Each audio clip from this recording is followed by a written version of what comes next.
I'm Anna Lawrence from the Esteban Public Library, and today's A to Z World Foods is going to be making an Ecuadorian hot chocolate.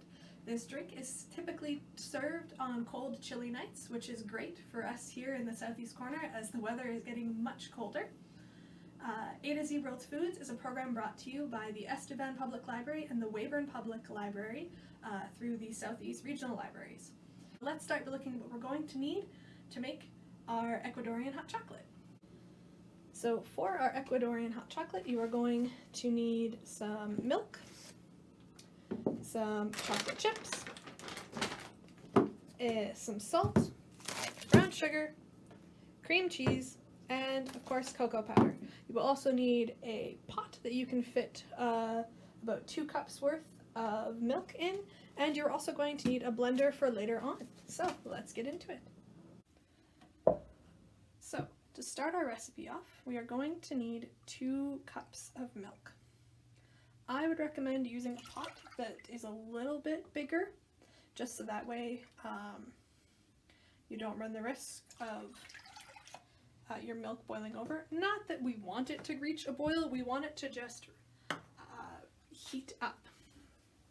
So that's where we're going to start. We're going to let our milk heat up, and then we will add the rest of our ingredients when it's heated up.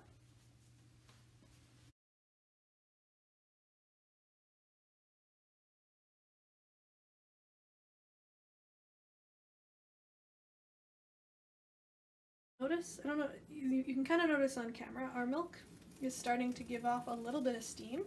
So that means we are reaching a point where it's warm, and we want to make sure that we keep our burner on a low heat. We don't need to accelerate the process because that can run your risk of the milk burning or boiling over, which we don't want. So we're going to start with our brown sugar, which I've already portioned out here, but it is 4 tablespoons of brown sugar. So we're going to mix that guy in there. And then 2 tablespoons of our chocolate, which you can use chocolate chips, or if you have a actual like chocolate, like a baker's chocolate bar, you can also use that. And it is, the recipe suggests a bittersweet chocolate chip. Then you're going to need 4 tablespoons of cocoa powder.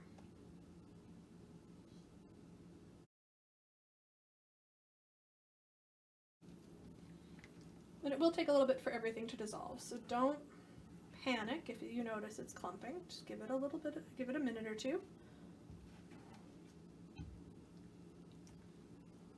And if your milk, if you wait to let your milk get a little bit hotter, it'll also melt a little bit faster too. So some minus sticking. And the last thing we need to add is our pinch of salt. So I'm not quite sure what the actual measurement for a pinch of salt is, but I'm gonna do a little bit like that. We're gonna call that my pinch of salt. Then we're just gonna keep mixing until this is at a nice smooth consistency. You don't want too many of your clumps. You want to make sure that it's all nice and smooth. And don't turn up your heat to try to make this go faster. Keep it at a low temperature.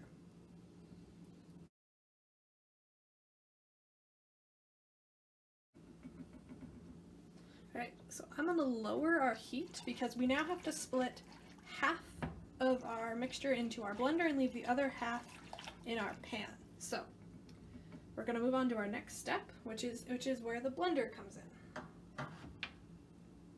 Alright, so we're going to pour half of this mixture into the blender. Not all of it, just half of it.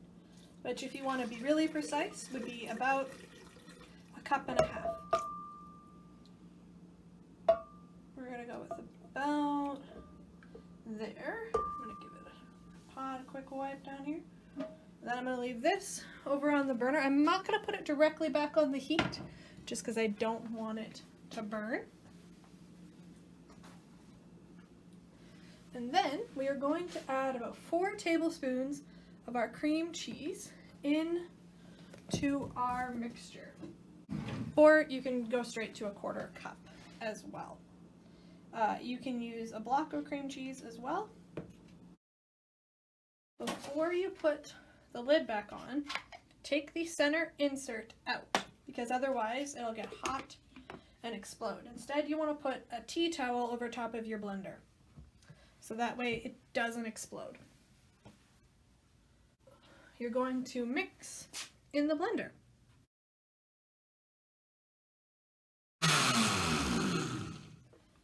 Once it is thoroughly mixed, we'll take it back over to the stove.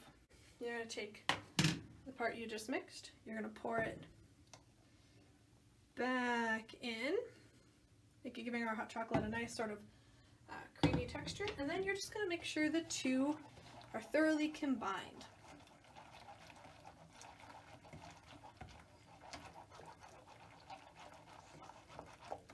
We'll give them a minute to heat back up, and then you want to serve this pretty quickly. You don't want to give it too much time to cool off. And again, you don't want your hot chocolate mix to boil. So, now that they're combined, we will go and give it a try. All right, so here we have our finished cup of hot chocolate. It's got a nice layer of froth on the top from the blending and the cream cheese. So let's give it a taste.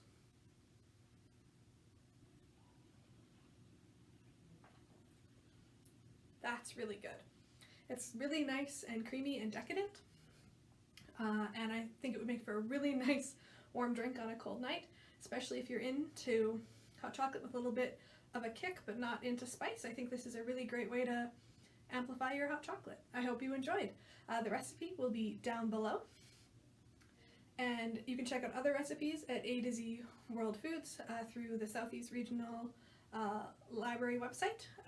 All you need is your library card, and look under e-resources. Thank you so much for watching. Bye.